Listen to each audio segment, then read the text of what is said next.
السلام علیکم ورحمۃ اللہ وبرکاتہ۔ نبی اکرم صلی اللہ علیہ وآلہ وسلم نے ارشاد فرمایا، جو عورت بھی اپنے شوہر کو دنیا میں تکلیف پہنچاتی ہے تو جنت کی بڑی آنکھوں والی حوروں میں سے اس کی بیوی کہتی ہے، تو اسے تکلیف نہ دے، اللہ تجھے ہلاک کرے، یہ تو ویسے بھی تیرے پاس بس مسافر ہے، قریب ہے کہ یہ تجھے چھوڑ کر ہمارے پاس آ جائے۔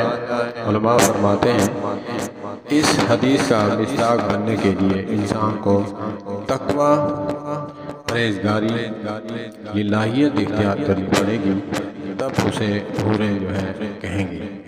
اللہ پاک ہمیں اس پر عمل کرنے کی توفیق عطا فرمائے۔ اللہم صلی علی سیدنا محمد وعلی آل سیدنا محمد وبارک وسلم۔